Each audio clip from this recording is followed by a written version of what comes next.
ಅಂತಂತೇಳಿ ನಮ್ಮನ್ನ ಒಕ್ಕಲಿಸಕತ್ತಿದ್ದಾರೆ. ಇವತ್ತು ಇಲ್ಲಿರ್ತಕ್ಕಂಥ ಅರಣ್ಯ ಇಲಾಖೆ ಜಮೀನಿನಲ್ಲಿ ರೈತ ಸಾಗುವಳಿ ಮಾಡಿದರೆ ನೀನು ಪಾಣಿ ಇದ್ರೂ ಕಬ್ಜದಾಗಿಲ್ಲ. ನೀನು 1993ರಲ್ಲಿ ಪಾಣಿ ಪತ್ರಿಕೆ ಇದ್ರೂ ಕೂಡ ನೀನು ನಮ್ಮ ಭೂಮಿ ಅರಣ್ಯ ಜಮೀನಿನಲ್ಲಿ ಅವ್ರು ಯಾರೋ ಕೊಟ್ಟಾರ ತಹಸೀಲ್ದಾರ್ ಸುಮ್ಮನೆ ನಿಮ್ಗೆ ಕೋರಿಕೆಗಾಗಿ ಪಾಣಿ ಪತ್ರಿಕೆ ಮಾಡಿದ ಅಂತ ಹೇಳಿ ಉದಾಹರಣೆಗಳು ಹೇಳಕತ್ತಾರ. ಆದ್ರೆ ನಾವು ಕೇಳಕತ್ತಿಲ್ಲ. ಮತ್ತೆ ಕಂದಾಯ ಇಲಾಖೆನೇ ಕೊಟ್ಟಿದಾರ, ನಮ್ಗೆ ಯಾರು ಬೇರೆಯವರು ಕೊಟ್ಟಿರ್ತಾರ? ಏನೋ MLA ಕೊಟ್ಟಾರ ಅಥವಾ ಏನೋ MLA ಶಾಸಕರು ಇದ್ದಾಗೆ ನಮ್ಗೆ ಒಂದು 10 ಪತ್ರ ಕೊಟ್ಟಾರಲ್ಲ, ಅಂಥದ್ದು ಕೂಡ ಅರಣ್ಯ ಇಲಾಖೆಗಳು ವಿರೋಧ ಮಾಡಕತ್ತಾರ. ಇವತ್ತು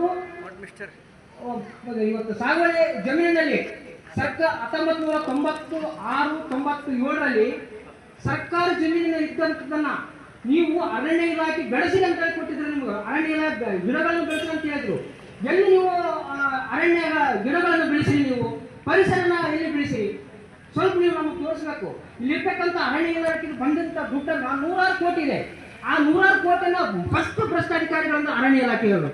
ಆ ಅರಣ್ಯ ಇಲಾಖೆ ತನಿಖೆ ಮಾಡಿದಾಗ ನಮ್ಮ ಭೂಮಿ ಮತ್ತು ನಮಗೂ ಅಲ್ಲಿರ್ತಕ್ಕಂಥ ಅರಣ್ಯ ಇಲಾಖೆ ಜೈಲಿಗೆ ಹೋದಾಗ ನಮ್ಮ ಭೂಮಿ ಸರ್ಕಾರ ಅವಾಗ ನಮಗೆ ಸಾಗುವಳಿ ಪಟ್ಟ ಕೊಡ್ತದಂತ ನನ್ನ ಒಂದು ಅಭಿಪ್ರಾಯವಾಗಿದೆ.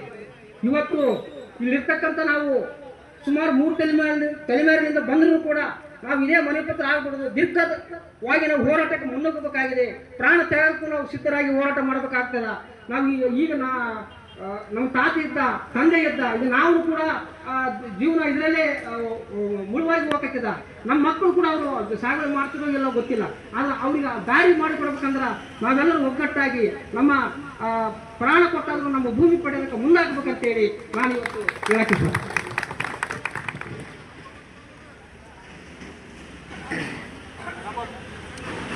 ನಮ್ಮ ಭೂಮಿಯನ್ನು ಪಡೆಯಬೇಕಾದ್ರೆ ನಮ್ಮ ಪ್ರಾಣವನ್ನು